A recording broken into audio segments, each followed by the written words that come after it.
बैठो।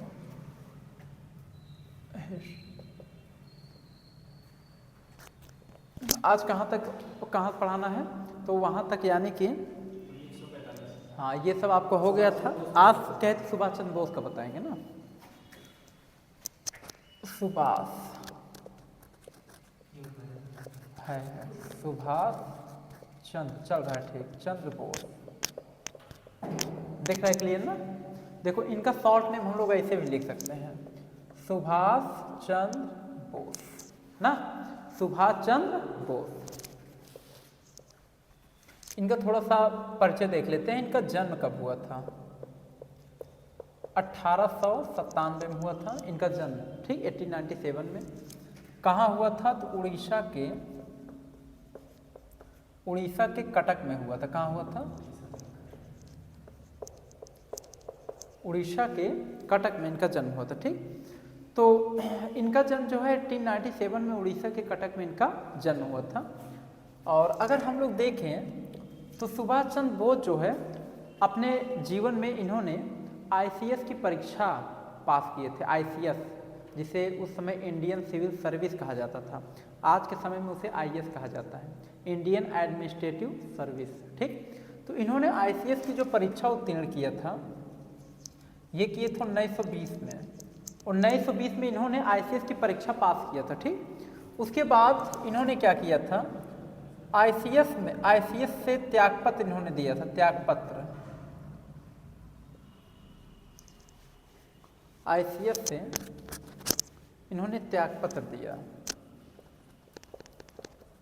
1921 में। अच्छे से जानते रहेंगे, जब ये अपने समय में पढ़ करके जब ये बने थे आईसीएस ऑफिसर, जब ये बने आईसीएस की, मतलब आईसीएस ऑफिसर कहने मतलब आईसीएस की परीक्षा पास की, इंडियन सिविल सर्विस की परीक्षा पास की है। और जब आज के समय में आईसीएस को ही कहते हैं, तो आईएएस पास करने वाले क्या बनते हैं? डीएम बनते हैं। तो जब ये अधिकारी बने थे अपने समय में, तो इन्होंने देखा था भारत की स्थिति के बारे में इन्होंने जब देखा समझा, तो देखे भारत में लोगों की स्थिति इतनी दयनीय थी, अंग्रेज इतना परेशान किए थे लोगों को, ये खुद ही अपना जो है यानी कुर्सी छोड़ दी, यानी कि इन्होंने खुद ही अधिकारी पद से क्या किया? त्यागपत्र दे दिया कि हम अधिकारी नहीं रहेंगे। इसलिए त्यागपत्र दिए क्योंकि ये चाहते थे कि हमारे भारत के जितने भी नागरिक हैं वो किसी के गुलाम न रहें, और अंग्रेजों के गुलाम थे, अंग्रेज गुलाम बनाए हुए थे, ठीक। तो ये सोच रहे थे हम तो अधिकारी बन गए, मान लीजिए कि हमारा जीवन अच्छा हो गया, ठीक, लेकिन अगर हम ऐसे बने रह गए, हम ही केवल अच्छे रहेंगे, बाकी सब खराब रहेंगे, क्योंकि बाकी सब अच्छे कहाँ बन पाएंगे, अंग्रेज हमेशा कब्जा किए रहेंगे, चांस नहीं है। तो इनके दिमाग में आएगा अगर हम अपने भारत के सभी नागरिक को स्वतंत्र कर दें, अंग्रेजों की जंजीर से मुक्त कर दें, तो ये तो बहुत अच्छी बात हो जाएगी, ठीक। इसीलिए इन्होंने क्या किया? इसीलिए इन्होंने जो है अपने पद से क्या किया? त्यागपत्र दे दिया, ठीक। 1900 के छोड़ दिया, अपनी कुर्सी छोड़ दिया। उसके बाद क्या हुआ? सुभाष चंद्र बोस क्या हुआ कि 1938 का, अब इनका क्रांतिकारी लाइफ स्टार्ट हो रहा है, ध्यान सुनिएगा। 1938 में उस समय गुजरात के हरिपुरा अधिवेशन चल रहा था। गुजरात में एक अधिवेशन चल रहा था जिसका नाम था हरिपुरा अधिवेशन, ठीक ना। ये कांग्रेस पार्टी का चल रहा था। किसका? कांग्रेस पार्टी का चल रहा था, ठीक। इसमें सुभाष चंद्र बोस इसमें पार्टिसिपेट किए थे। तो सुभाष चंद्र बोस इसमें अंग्रेजों के खिलाफ इतना भड़काऊ भाषण दिए, गांधी जी डर गए। गांधी जी सोचे ये तो अंग्रेजों के खिलाफ इतना भड़काऊ भाषण दे रहे हैं, अंग्रेज कहीं जो है इस कांग्रेस पार्टी पर प्रतिबंध न लगाते हैं कि कोई पार्टी आज के बाद से नहीं रहेगा, बंद कर दे, पार्टियां न बंद करवाते हैं, समझ गए। तो गांधी जी इनके भाषण से बहुत डरते थे। वो इसलिए डरते थे कि हो सकता है इनके जो ये लहजा है अंग्रेजों के खिलाफ जो इस तरीके से बोलते हैं, अंग्रेज डर करके कहीं पार्टी न बंद करवा दे, कांग्रेस पार्टी। इसलिए गांधी जी डर रहे थे इनके यानी कि भड़काऊ भाषण से, स्पीच से अंग्रेजों के खिलाफ में। और जो वहाँ पे यंग एज रहते थे, जब इस टाइप से स्पीच देते तो यंग एज भड़क जाते थे अंग्रेजों के खिलाफ पूरी तरीके से, तो गांधी जी डरते थे। तो फिर उसके बाद गांधी जी ने सोचा क्यों ना एक काम करें, इनको सुभाष चंद्र बोस को क्यों ना इस पार्टी से हम कह दें कि आप अपनी कोई दूसरी संगठन वगैरह बना लीजिए। तो क्या हुआ कि 1939 में इसी हरिपुरा अधिवेशन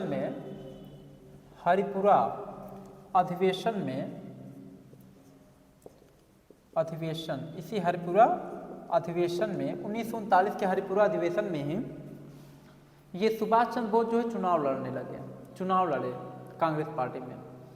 तो इनके खिलाफ में गांधी जी ने पट्टाभी सीतारामैया को चुनाव में लड़ाया। इसमें ये चुनाव लड़े थे कौन कौन?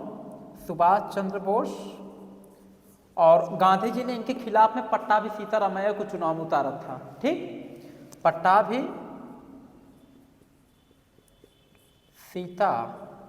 सीतारामैया इसको चुनाव में उतारे थे, गांधी जी इसको उतारे थे। ठीक, और सुभाष चंद्र बोस चुनाव लड़े थे। ठीक ना, दोनों में गुप्त मतदान कराया गया था, गुप्त मतदान। ठीक, तो दोनों में जो है जब गुप्त मतदान कराया गया तो इसमें सुभाष चंद्र बोस जीत गए। ठीक, और जब ये जीत गए तो जीतने के बाद जो है फिर गांधी जी को चिंता होने लगा कि अभी जीत गए तो कांग्रेस पार्टी में हमेशा बने रहेंगे और भड़काऊ भाषण देंगे, फिर समस्या खड़ी हो जाएगी। तो गांधी जी सोच रहे थे कांग्रेस पार्टी में ना ज़्यादातर नरम दल के लोग रहे, गर्म दल के लोग बहुत कम रहे। ठीक ना, क्योंकि गर्म दल वाले लोग ज़्यादा रहेंगे तब दिक्कत है, पार्टी नहीं चल, क्योंकि गर्म दल अगर कोई आंदोलन चलाते हैं तो वह आंदोलन बहुत लंबे समय तक नहीं चल सकता। चलेगा लेकिन लंबे समय तक गर्म दल में मारकाट होगा तो वह कोई चीज़ लंबे समय तक नहीं चल सकता।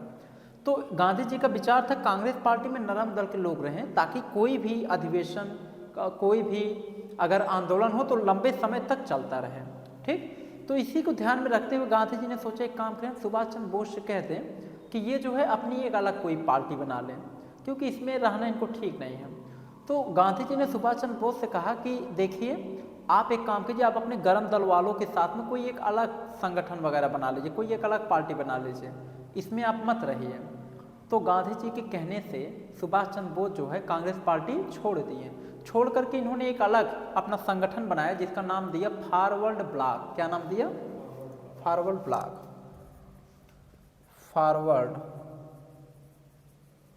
फॉरवर्ड ब्लॉक, ये इन्होंने एक संगठन बनाया। ठीक, इसका 1939 का, ठीक, इन्होंने एक संगठन बनाया जिसका क्या नाम दिया? फॉरवर्ड ब्लॉक नाम दिया। ठीक, तो इन्होंने जब फॉरवर्ड ब्लॉक बनाया तो इसमें इन्होंने किसको रखा था? इसमें सब गर्म दल वाले थे। कौन थे इसमें? जितने भी थे सब गर्म दल के लोग थे। इसमें सारे गर्म दल के लोग सुभाष चंद्र बोस बनाए थे, गर्म दल के लोग। इन्होंने एक संगठन बनाया जिसका नाम दिया फॉरवर्ड ब्लॉक। ठीक, एक दल बनाया फॉरवर्ड ब्लॉक नाम का, उसमें जितने भी गर्म दल के लोग थे सब फॉरवर्ड ब्लॉक से क्या थे? जुड़े हुए थे। समझ गए?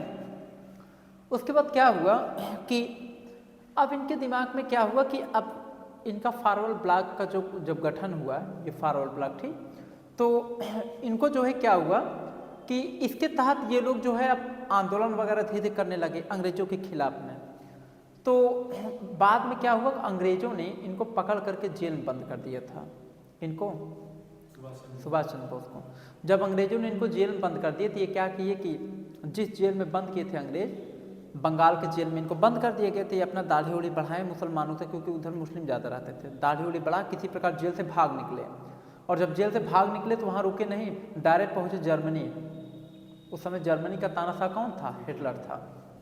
ठीक, तो जब ये जर्मनी पहुँचे तो इन्होंने जब जर्मनी पहुँचे तो वहाँ ये जो है हिटलर से मिले। ठीक, तो क्या हुआ था कि एक समय ऐसा था कि जब सेकेंड वर्ल्ड वॉर चल रहा था, द्वितीय विश्व युद्ध, तो द्वितीय विश्व युद्ध में अंग्रेज जो थे भारत में ऐलान किए थे 3 लाख सैनिक को लड़ाई लड़ने के लिए द्वितीय विश्व युद्ध में इंग्लैंड की तरफ से। तो जो जर्मनी का तानाशाह हिटलर था उसने क्या किया था पता है? 3 लाख जो भारतीय सैनिकों लड़ने के लिए गए थे उन लोगों को बंदी बना के रखा था वहाँ पे जर्मनी में। अंग्रेज की तरफ से गए थे भारतीय सैनिक जो लड़ने के लिए, उनको बंदी बना के रखा था। जब सुभाष चंद्र बोस पहुँचे तो हिटलर से हाथ मिलाए तो हिटलर इनके व्यक्तित्व से प्रभावित हुआ। तो इनसे हिटलर पूछा कि ये बताइए कि आप हमसे क्या चाहते हैं? तो इन्होंने कहा कि हम चाहते हैं कि हमारे भारत में जो अंग्रेज हैं वो जो है भारत छोड़ करके अपने कंट्री वापस भागें, हमारा भारत स्वतंत्र होना चाहिए। तो हिटलर ने कहा देखिए हम आपका पूरा सपोर्ट करेंगे। द्वितीय विश्व युद्ध में पूरा खिलाफ था कौन? हिटलर। किससे? अंग्रेजों से। हिटलर ने कहा हम पूरा सपोर्ट करेंगे। हिटलर ने कहा एक काम कीजिए, आपके कम से कम बता रहे 2.5 से 3 लाख के आसपास सैनिक हम बंदी बनाए हैं, भारतीय सैनिक मारे नहीं बंदी बनाए हैं। इन सैनिकों को हम ट्रेनिंग दिला देते हैं और इन सैनिकों को ले करके आप जो है अंग्रेजों से लड़ाई लड़िए, उसको भगाइए जो है अपने कंट्री से। और उसके बाद क्या हुआ कि जो जर्मनी का तानाशाह हिटलर था उसने इनको जो है जो सैनिक बंदी बनाया था उसने मुक्त कर दिया, इनको दे दिया। तो इन्होंने उस सैनिक को ले करके इन्होंने एक फौज तैयार की जिसका नाम दिया आज़ाद हिंद फौज। क्या दिया था? आज़ाद हिंद फौज। तो बता दें कि स्टार्टिंग में अब आज़ाद हिंद फौज चलेगा, ठीक ना, उसके बारे में अब स्टार्ट करते हैं। ध्यान समझिए, ये तो फॉरवर्ड ब्लॉक समझ में आ गया, ये भी इन्होंने बनाया था। अब अगला जो इन्होंने संगठन बनाया उसका नाम दिया आज़ाद हिंद फौज। अब उसके बारे में हम लोग पढ़ना स्टार्ट करते हैं। सुभाष चंद्र बोस, सोचो ये उस समय के IAS ऑफिसर थे। ICS को आज के समय में क्या कहा जाता है? IAS और क्या DM। देखिए अब हुआ क्या यहाँ पे, अब जो अगली पार्टी का गठन होने जा रहा है उसका नाम है आज़ाद हिंद फौज। आज़ाद हिंद फौज, इसका गठन हुआ था 1942 में। 1942 में आज़ाद हिंद फौज का। इंग्लिश में इसे हम लोग कहते हैं INA। इसका फुल फॉर्म समझ लीजिए, Indian national army. Indian national army, Azad Hind Fauj. अच्छा, जो आज़ाद हिंद फौज है इसके बारे में देखिए, आज़ाद हिंद फौज के जो वास्तविक संस्थापक माने जाते हैं वो माने जाते हैं सुभाष चंद्र बोस, वास्तविक संस्थापक। इसकी स्टार्टिंग कैसे हुआ था हल्का सो भी जान लीजिए। सबसे पहले आज़ाद हिंद फौज का जो विचार आया था, विचार जैसे हम बता दें, अब ये विचार क्या है सुन लो। जैसे मान चलिए हम कोचिंग स्टार्ट करने जा रहे हैं, ठीक, तो ये विचार सबसे पहले हमारे अंदर आया है, ठीक ना, या हमें किसी ने आइडिया दिया कि चंदन सर यदि आप अपनी खुद की कोचिंग स्टार्ट करते ज़्यादा ग्रोथ करेंगे, हमें किसी ने विचार दिया। तो सबसे पहले कोचिंग का विचार किसके मन में आया था? ये आज़ाद हिंद फौज का विचार किसके मन में आया था? उसका नाम था कैप्टन मोहन सिंह। उसका नाम था कैप्टन मोहन सिंह। सबसे पहले इस बंदे के मन में आया था। आज़ाद हिंद फौज का जो विचार है सबसे पहले इसके मन में आया था।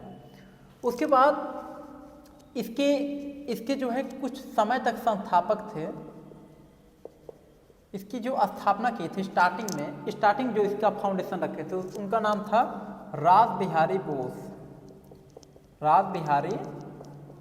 बोस। ठीक, स्टार्टिंग में ये फाउंडर थे। इसकी स्टार्टिंग में जब इसका स्टार्टिंग हुआ, फाउंडेशन हुआ, तब उस समय फाउंडर थे ये। बाद में क्या हुआ, रास बिहारी बोस बूढ़े हो चुके थे, वृद्ध हो चुके थे। तो अब ये वृद्ध होने के नाते ये अच्छे से इस संगठन को मैनेज नहीं कर पाते थे। ठीक, तो इन्होंने क्या किया, 1942 में इस आज़ाद हिंद फौज को इन्होंने इस संगठन को पूरी तरीके से सुभाष चंद्र बोस को दे दिया।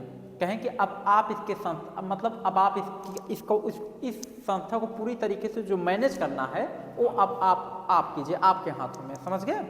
उसके बाद क्या हुआ कि अगर देखा जाए वास्तविक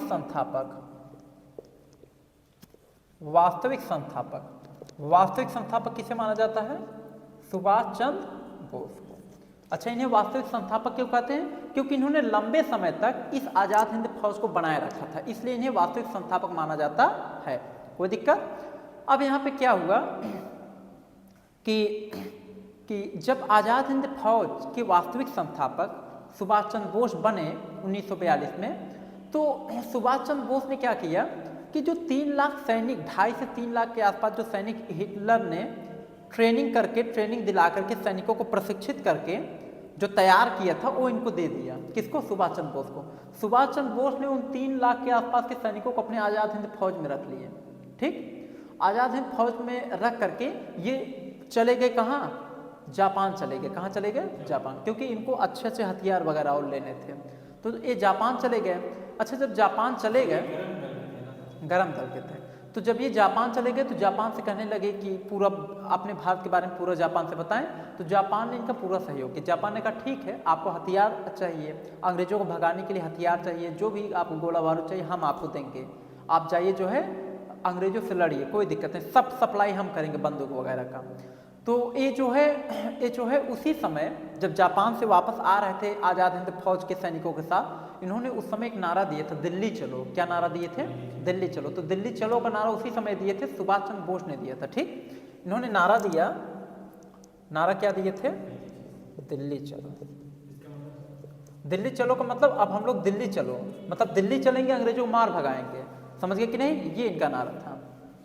उसके बाद इन्होंने एक नारा और भी दिया कि तुम मुझे खून दो मैं तुम्हें आज़ादी दूंगा। इनका एक नारा और भी था, तुम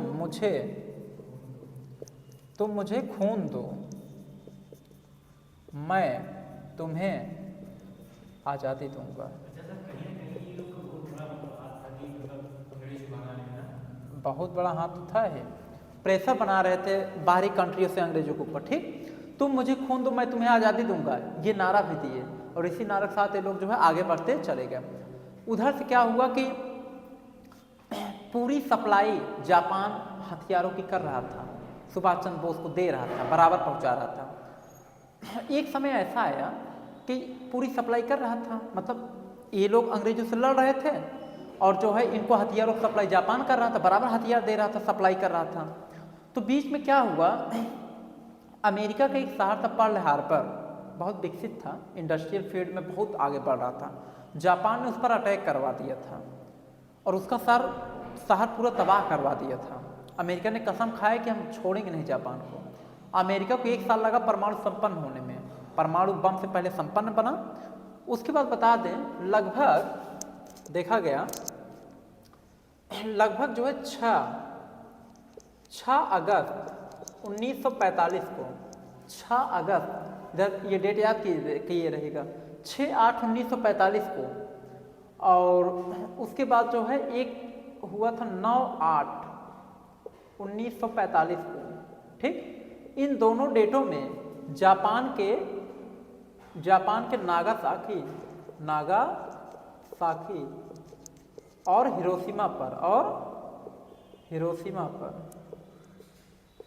ठीक ना, जापान के नागासाकी और हिरोशिमा पर अमेरिकन ने 2 परमाणु बम अटैक किया था। कितना परमाणु बम? 2 परमाणु बम था।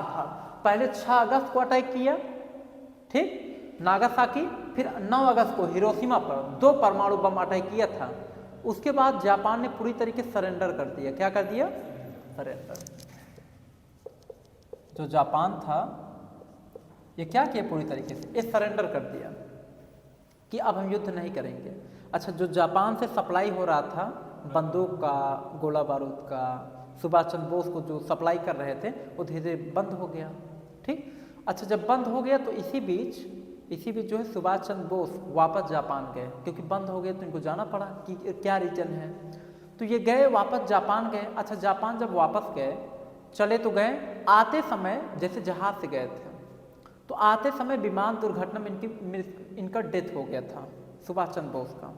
ऐसा माना जाता है, ऐसा कहा जाता है कि आते समय विमान क्रैश हो गया, विमान क्रैश से इनका क्या हो गया, डेथ हो गया। ठीक, तो विमान दुर्घटना में इनका डेथ हुआ सुभाष चंद्र बोस का माना जाता है। तो जो इनका डेथ हुआ था वो लगभग बता दें कि आपका इसी 18/8/1945 को हुआ था इनका डेथ, सुभाष चंद्र बोस का मृत्यु।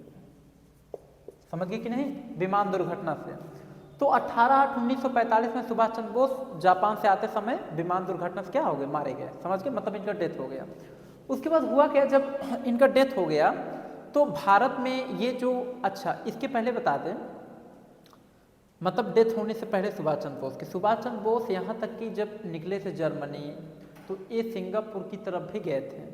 सुभाष चंद्र बोस सिंगापुर में आज़ाद हिंद सरकार का गठन किए थे, जानते रहना, 1943 के आसपास, 1943 में किसकी स्थापना किए थे, आज़ाद हिंद सरकार। कहाँ किए थे, सिंगापुर में। कहाँ किए थे, सिंगापुर में, ठीक ना। तो इनका मतलब कि 1943 में इन्होंने सिंगापुर में आज़ाद हिंद सरकार का गठन किया था सुभाष चंद्र बोस ने, समझ गए, इतना जानते रहेगा। बाद में जब जापान से सप्लाई रुकी तो वो वापस जापान गए, क्योंकि जापान पे अमेरिका ने परमाणु बम अटैक किया। तो जब परमाणु बम अटैक किया तो जापान सप्लाई नहीं कर पा रहा था। जब जापान सप्लाई नहीं कर पा रहा था तो ये वापस गए जापान। तो जब जापान गए, जापान से वापस आते समय 18/8/1945 को सुभाष चंद्र बोस की क्या हो गई, मृत्यु हो गई। सुभाष चंद्र बोस के मरने के बाद जो इनकी जो इनका दल था, दल यानी संगठन जो बनाए थे, दल बनाए थे, क्या बनाए थे, जो INA बनाए थे, आज़ाद हिंद फौज जो बनाए थे, इसके जितने भी गरम दल वाले क्रांतिकारी थे उन लोगों को अंग्रेजों ने पकड़ करके जेल में डाल दिया था, ठीक। बाद में उस समय भारत का जो वायसराय था, एक समय था लॉर्ड वेवेल था। लॉर्ड वेवेल को बड़ा डर हो गया कि हो सकता है कहीं ना 1857 की क्रांति फिर न उभर जाए। उसने डर करके इन क्रांतिकारियों को फिर से वापस जेल से रिहा कर दिया था, आज़ाद हिंद फौज के डर करके रिहा कर दिए, समझ गए। उसके बाद क्या हुआ कि अब इसके आगे जो भी इसके आगे की मतलब मैटर है, अब इसके आगे धीरे धीरे और भी डिस्क्राइब है, ठीक। तो अब इसके आगे बहुत ज़्यादा नहीं है। अब मान के चलिए अब धीरे धीरे अब आपका नेहरू पीरियड आ रहा है। जैसे आपने गांधी युग पढ़ा, अब आप नेहरू पीरियड पढ़ेंगे, पंडित जवाहरलाल नेहरू का, उनका छोटा सा उनका पढ़ा देंगे। फिर उसके बाद अंग्रेजों का कार्यकाल आ जाएगा कि भारत में किन किन अंग्रेजों ने कब कब क्या किया था, शासन किया। फिर जैसे ही इन्होंने नारा दिया है ना, दिल्ली चलो तो मुझे खून दो मैं तुम्हें आज़ादी दूंगा, ऐसे ऐसे नारे एक जगह आपको एक साथ नारा बता देंगे कि किस क्रांतिकारी ने कौन कौन सा नारा दिया था, वो सब नारा एक साथ लिखवा देंगे, ठीक। फिर उसके बाद ये क्या हो जाएगी, आपका मॉडर्न इंडिया कंप्लीट, फिर वर्ल्ड हिस्ट्री का आपकी क्या होगी, स्टार्टिंग हो जाएगी, ठीक। तो आज के लिए इतना ही, इसके आगे क्लास अब आप पढ़ने के लिए चलेगा। धन्यवाद।